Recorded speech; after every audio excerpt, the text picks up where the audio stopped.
Hey guys, it's time to replace my chain on my 2021 Harley Davidson Pan America Special, but I'm going to do the sprockets at the same time, chain and sprockets. So I'm just on my local dealership website, just getting some prices here. I don't need all of these parts, so I just need front, sprocket, rear sprocket and chain. Sprocket, so this will be the front sprockets, price $157. Now these are in New Zealand dollars. 157. What else have we got? The chain $355, 128 link 530 chain, and we just want the rear sprockets $219.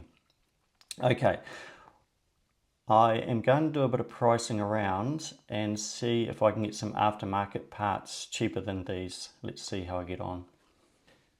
Rightio, so I've done a bit of research. I've checked out a few US websites, and by the time I converted the currency and the cost for shipping, it wasn't a lot better than just buying it direct from my dealership. But I have come across this German website, mtpracing.com, and they do ship to New Zealand, so they are quite a bit cheaper.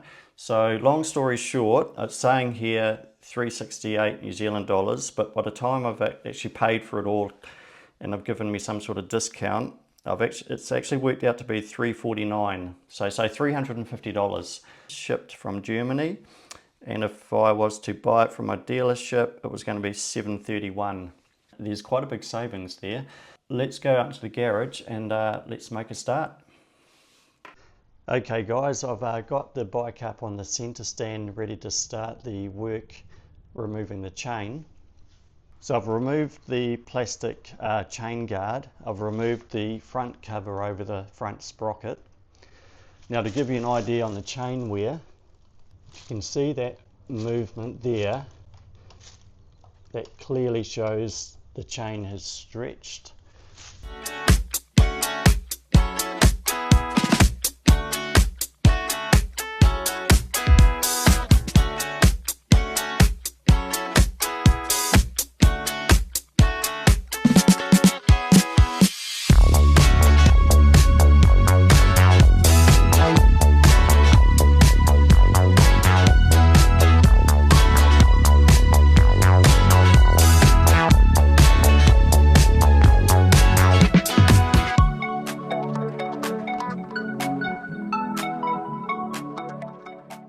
Okay, so that came apart fairly easy. Wee bit of an effort to remove this nut that holds the front sprocket on. Just a little tip, it does have a flange around the nut here. So if you just get a small screwdriver and just lift those little tabs up, there's little grooves in the bolt here. Then I just use a large crescent to crack that nut. I don't have a socket large enough. Another tip is I used a clamp to lock the rear brake on so I could remove that nut. I've seen some guys put the bike in gear and do it that way, but I tried that, but I found it was easier just to clamp the rear brake, and I managed to get that nut off.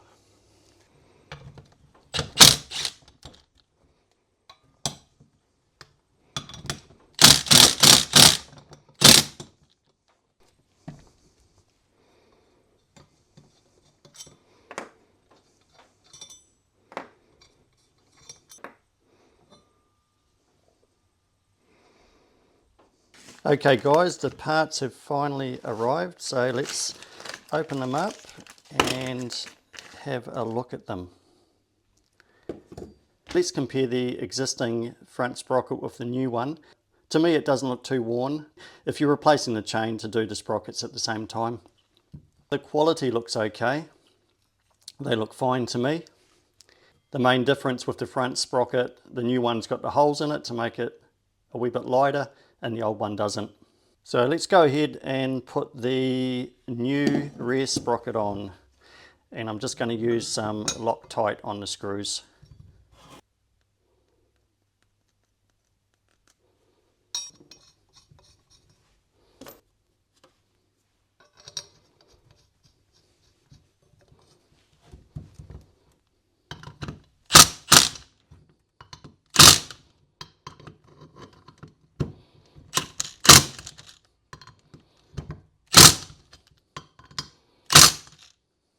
So just installing the front sprocket.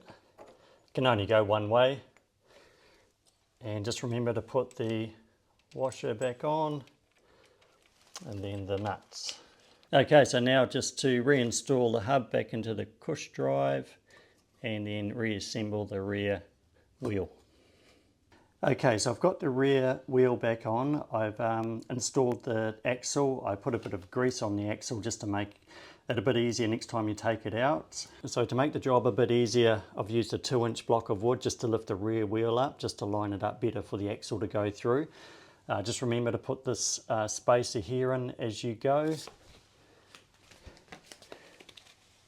And on the other side where the disc brake is, a spacer that goes in here. Just remember to put that in as well. And then put the washer on, put your nut on. And then once you've got it tight, obviously, put your clip back in to prevent the nut from coming loose. The other thing, I also backed off your chain adjusters, just back them right off on both sides. And then once we've got the new chain on, then we can adjust the chain for slack. So let's install the new chain. So here's the new chain. I'm installing the DID Super Street 530Z VM X2. The chain comes with the link and some O-rings and the clip that goes on as well. So I'll, as I install it, I'll just show you how to do all of this. Also comes with some grease as well. Okay, so what you need to do is just apply some grease to the link here, and then you get your little O-ring, stick 2 of these on. This will be on the inside. Put plenty of grease on, put that through the chain, just like so. So more grease on the other side, on the outside.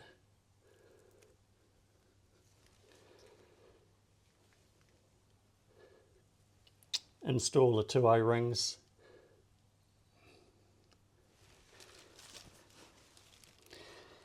And now that's ready for the clip to go on, or your chain link. Not sure actually what it's called. Just push that on like so, and now we'll get the chain tool and have a crack at using that.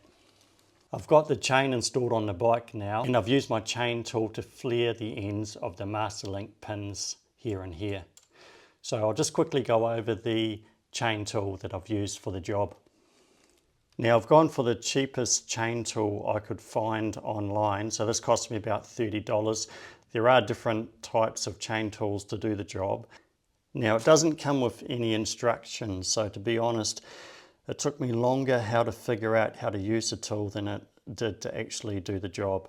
But I'll give you a quick rundown on how to use this tool if you do decide to get one of these cheap ones. So the tool comes with 3 different size anvils, so just get the one that will fit into the back side of the master link and just insert it into the tool. Now this is to install the plate first. So your master links come through, your pins have come through, you put your O-rings on in the grease like I showed you earlier. So all you want to do, and use a spanner and just wind that in until you crush that link and the pins stick out. So that's fairly straightforward. Then you find this rod here and you push that through, let that come through, and with this other bolt here, thread that in like so. And you want to have the rod so it's just sticking through the bolt here. Reinsert the anvil, same technique as you did before. Thread that bolt in to locate the rod, so it's just located into the pin, and by using the spanner and holding the tool with the handle, you're going to turn it And basically what you're going to do is flare that pin out. So as the rod goes in to the pin, it's going to flare it out. And the same on the other pin as well. That's pretty much all you have to do. Okay, so just for the next step, we're just going to check the chain for chain deflection. So that's how much play you got up and down with the chain. For the Pan America in the manual, it says chain deflection between 50 to 60 millimeters. So I've gone and set mine at 55 millimeters. All I've done is I've put a tape measure on the floor, and from the top of the chain, or we can go center of the chain or bottom of the chain, just as long as when you lift it up, you've got the same point you're measuring to. I've made mine 55 millimeters, which is pretty much bang on. Okay guys, well that's pretty much job done. Just go through and just check your nuts have been tightened. So all I have to do now is put my chain guard back on and my cover for my front sprocket, and that's job done.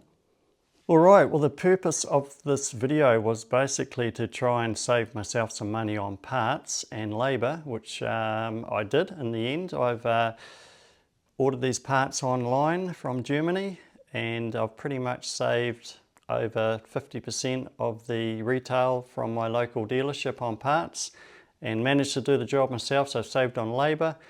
So it's a pretty good outcome. So hopefully this video has helped some of you that are looking at getting aftermarket parts. I'll put the link in the description for the online store that I purchased these from. It took about 3 weeks to arrive from Germany to New Zealand, which is not too bad.